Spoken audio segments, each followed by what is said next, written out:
ma tahay qof ka xishooda inuu ku hadlo dadka hortooda ma tahay qof aan ra'yigiisa iyo fikradihiisa ku soo bandhigi karin marka uu ku dhex jiro saaxiibadii ama saaxiibadeeda dhexdooda ma tahay qof haya fikrado wanaagsan balse aan sheegi karin oo aan soo bandhigi karin sababta waxaad ka cabsanaysaa dadka hadalkooda ma tahay qof marka isku fiiriya muraayada isu arka inuusan qurxooneyn ma tahay qof leh ujeedooyin iyo ahdaaf balse aanan ogeyn sida uu u gaarayo ugana dhaweynayo ahdaaftaasi haddii jawaabtaadu tahay haa haddaba midaasi waxaa lagu magacaabaa kalsooni la-aan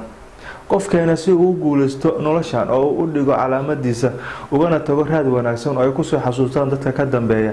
waxaa lagama maarmaan ah inuu ku kalsoonaado nafsadiisa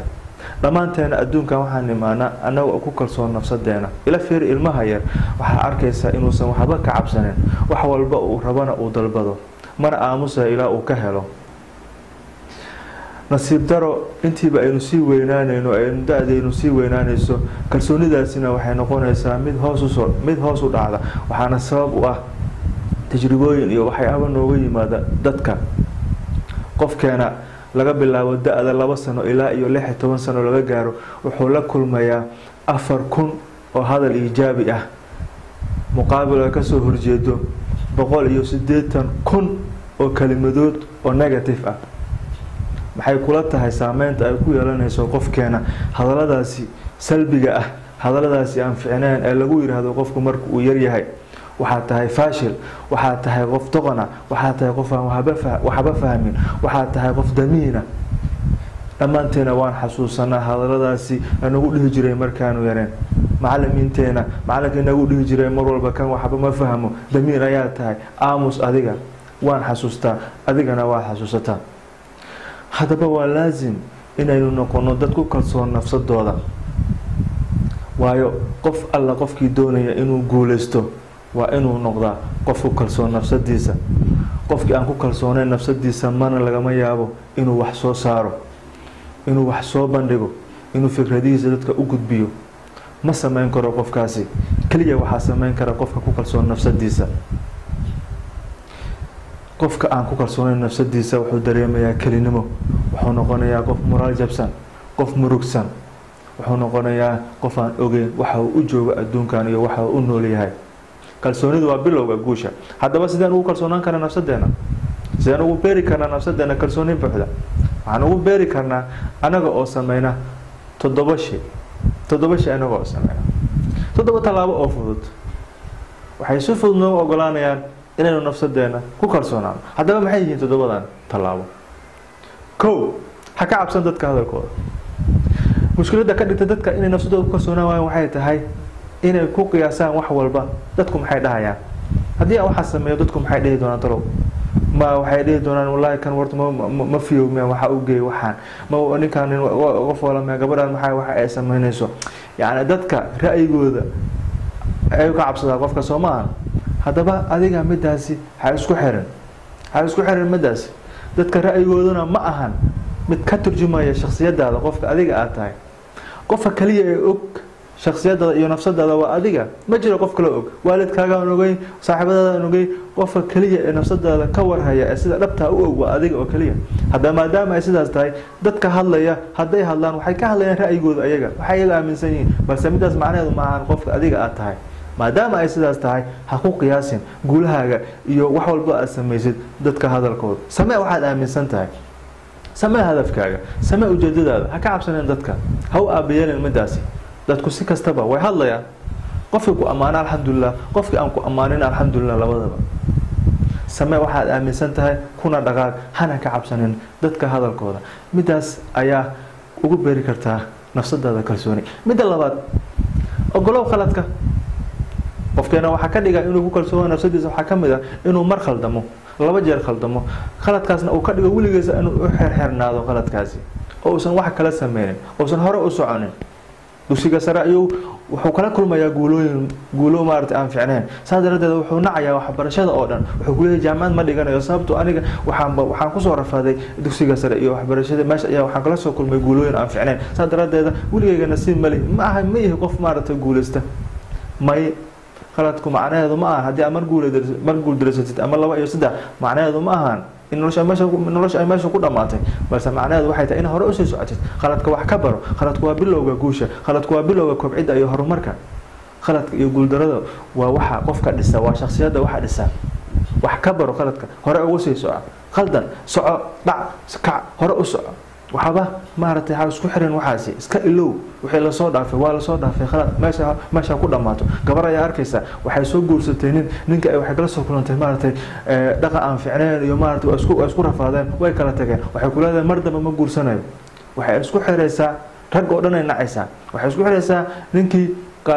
ninkii xumaa ay soo guursatay ay waxay ku xiray dadka oo dhan inay sidaas yihiin rag oo dhan inay sidaas yihiin macnaheedu ma rag badan oo fiican ayaa ku jira hore u sii socon noloshaada hore u sameeyso noloshu wali way sii jirtaa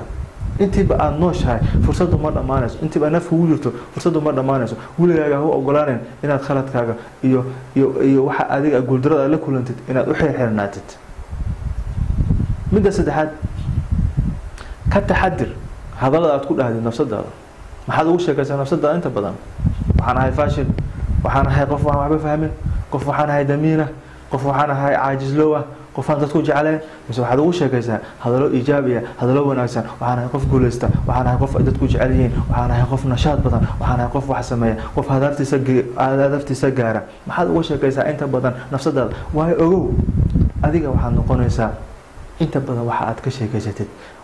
inta badan waxa aad nafsadaada ugu sheekaysid qofkaas un baa noqonaysaa haddaba aada uga taxadir hadallada aad ku dhahdid nafsadaada mar walba uga sheekay nafsadaada hadallo dhiirigelina hadallo wanaagsan hadallo iijaabiya hadallo maaragtay hamigaaga kor u qaada uga sheekay nafsadaada ha u ogolaanin marnaba inaad u isticmaashid nafsadaada inaad u adeegsatid hadallo hoos u dhigaya hamigaaga hadallo ku muraal jebinaya ilaa fiiri maxamed cali kalaay dadka guusha ku gaara nolosha dhammaantooda waxay ahaayeen sidaas waxay dhiirigelin jireen ayaga nafsadooda inta uusan ciyaarta bilaabin ka hor maxaa ali kalaay wuxuu ahaa qof ku yiraahdo nafsadiisa I am the greatest there is no one like me waxaan qofka ugu fiican ma jiro qof aniga oo kale ah sidaas ayuu dhihi jiray mar walba ku celin jiray shacaartiisa caanka ay ahayd midaasi waxa looga baahan yahay qof kasta oo raba inuu ku guuleysto noloshan waa inuu asaga dhiirigeliyo inuusan ka sugin dibadda dhiirigelin uga timaado balse gudihiisa inuu asaga horta marka hore dhiirigeliyo sidoo kale mar waxaan dhegeysanayay waraysi lala yeeshay fanaanka weyn alla u naxariistay maxamed salmaan tube ninkii wariyaa wuxuu ku yiri maxamedow ma laga yaabaa inaad ka fadhiisatid fanka goorma ka fadhiisanaysaa fanka wuxuu ku yiri waxaan ka fadhiisanayaa fanka markaan arko qof leh codkayga oo kale weli ma arkin qof leh codkayga oo kale soo ma jeed dadku waxay u arkayaan dad badan waxay u arkayaan inuu yahay qof isla weyn balse ani waxaan u arkay inuu yahay qof ku kalsoon nafsadiisa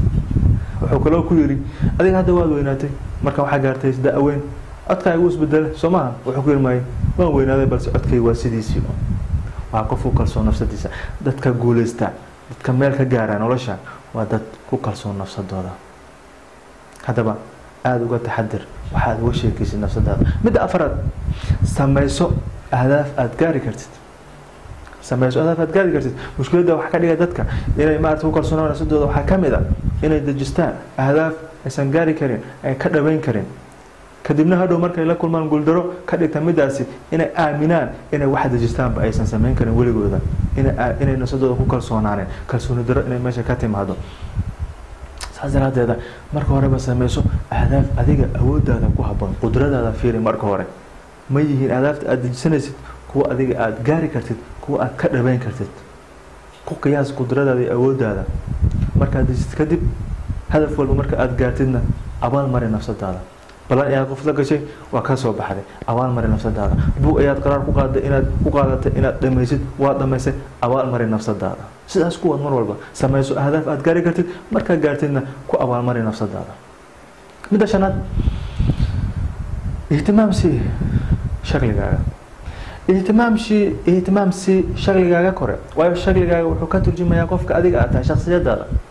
dadku waxay arkayaan shaqligaaga kadibna waxay sheegayaan qofka adiga aad tahay haddii arkaan qof isku dhex daadsan asaga oo dhan oo xiran dhar nadiif ahayn timihiisa isku dhex yaacsan yihiin sidoo ku soo kacay suuqa ku soo aada waxa isleeyahay ninkan waa xanuunsan yahay miya maxaa ku dhacay qofna ma dhahayo qofkaas waa qof ku kalsoon nafsadiisa Soomaa qof asaga dhan luudsan oo saa tacbaan hoos fiirinayo oo saa u soo socda yaa isdahay qofkan waa qof oo ku kalsoon nafsadiisa bas qofka ku kalsoon nafsadiisa waa inay ka muuqataa kalsoonideeda waa inay korkaaga ka muuqataa waa in adiga ka muuqataa kalsoonidaasi waa qof ku kalsoon nafsadiisa qof labisan qurxoon si fiican isku soo habeeya nidaamsan dharkiisu qurxoon yahay feeraysan yahay waa in manzarkaaga iyo qaabka ka turjumaa shakhsiyadaada hoose aad uga taxadar midaas waayo haddii qaabkaaga shaqligaaga uu yahay qaban ficneen macquul ma aha isma waafaqayaan weligeedaba ma laga yaabo inay iswaafaqaan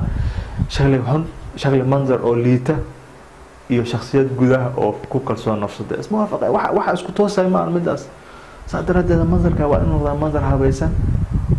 oo u dhigma qof ku kalsoon nafsadiisa aad uga taxadir shaqligaaga iyo waliba guriga aad ku nooshahay gurigaana ka dhig guri habaysan nidaamsan oo nadiif ah oo wax walba meesha loogu talagalay ay yaalin isu noqon guri isku dhex daadsan